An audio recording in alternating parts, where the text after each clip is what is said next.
இப்ப நாம வீட்டு விலங்குகளை எல்லாம் ஏன் கட்டி போட்டு வளர்த்துறோம்? நமக்கு அதுக்கு மேல இறக்கம் இல்லாததுனால அல்ல. நம்ம அடைச்சு போட்டு வளர்த்துறதும் கட்டி போட்டு வளர்த்துறதும் நம்ம அதன் மேல அன்பு இறக்கம் வச்சிருக்கிறதுனால. நமக்கு அதுக்கு மேல அன்பு இறக்கம் இல்லைன்னா சுதந்திரமா விட்டு இருப்போம். போ, எங்கேயாவது போ, எங்க இருந்தாவது சாப்பிடு, எப்பவாவது வா. அப்ப எப்பவுமே ஒரு கயிறு அன்பு. ஆடுக்க கழுத்துல கட்டி போட்டு இருக்கிற ஒரு கயரா இருக்கட்டும், நாயினுடைய கழுத்துல கிடக்கிற ஒரு சங்கிலியா இருக்கட்டும், வீட்டுல வளர்த்துகிற ஒரு மிருகத்தினுடைய மேல போட்டிருக்கிற ஒரு கயறு, அது அன்பு.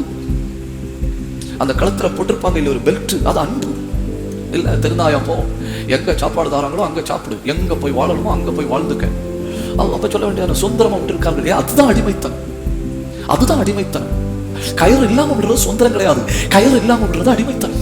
ஏன்னா கயிறு இல்லாம விட்டா 3 நேரம் சாப்பாடு கேரண்டி கிடையாது, என்ன நேரம் வீட்டுக்குள்ள வச்சிருப்பாங்கன்னு கேரண்டி கிடையாது. நீ விரும்பவா, விரும்பின இடத்துல சாப்பிடு, விரும்பின படிப்போம். ஆனா கயிறு அப்படி இல்லை. அன்பு கயிறுக்குள்ள இருக்கிறது வரை உனக்கு தேவையானது எல்லாம் நான் தருவேன். உனக்கு 3 வேளை சாப்பாடு டென்ஷன் இல்லாம கிடைக்கும். உனக்கு தங்குகிற இடத்தை பற்றி உனக்கு கவலைப்பட வேண்டாம். உன்னை குளிப்பாட்டுறது எல்லாம் அவங்க பார்த்துக்கிடுவோம். ஏன்னா அந்த கயிறுக்குள்ள வச்சிருக்கிறதுனால. அப்போ தேவனுடைய அன்பு ஒரு கயிறு, அது அடிமைத்தனமா பார்க்கப்படாது. அந்த கயிறு தான் நமக்கு சுதந்திரம்.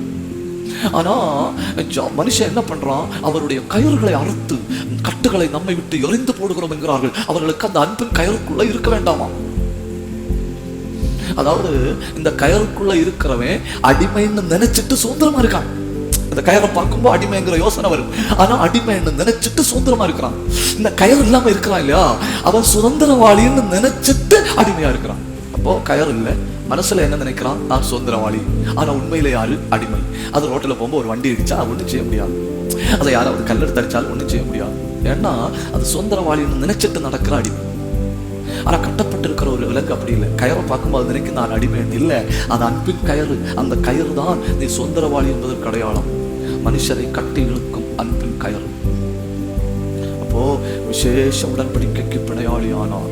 நம்ம ரொம்ப பொறுப்பா செய்ய வேண்டியது அந்த மன்றாட்டு ஜபம். யூதா பென்யமீனுக்காக யோசேப்பிடத்துல போராடினான் இல்லையா, அவனை வீட்டுக்கு விடும், நான் இங்க உட்கார்றேன், அவன் ஜீவனும் என் தகப்பனுடைய ஜீவனும் ஒன்றாக இணைக்கப்பட்டிருக்கிறது என்று சொல்லி போராடினா இல்லையா, அது போல தெய்வ சமூகத்தில் நின்று போராடணும். அநேகர் தங்கள் பாவ அடிமைத்தனத்திலிருந்து வெளியே வரும்படி, அநேகர் அக்கிரமத்தின் அடிமைத்தனத்திலிருந்து வெளியே வரும்படி, அநேகர் உலகத்தின் அடிமைத்தனத்திலிருந்து வெளியே வரும்படி அப்படி யூதாவை மாதிரி போராடும். என் இளைய சகோதரன் இல்லாமல் நான் எப்படி என் தகப்பனிடத்திற்கு போவேன்? தனி ஆளா போனா தகப்பன் கேட்பார், இளைய சகோதரன் எங்கே? உங்களுக்கு தெரியுமா இளைய சகோதரன் யாருன்னு? நம்ம நாட்டுல நம்ம ஊர்ல ரட்சிக்கப்படாம வெளியே கிடக்குறாங்க இல்லையா, அவங்க எல்லாம் இளைய சகோதரனும் இளைய சகோதரியும்.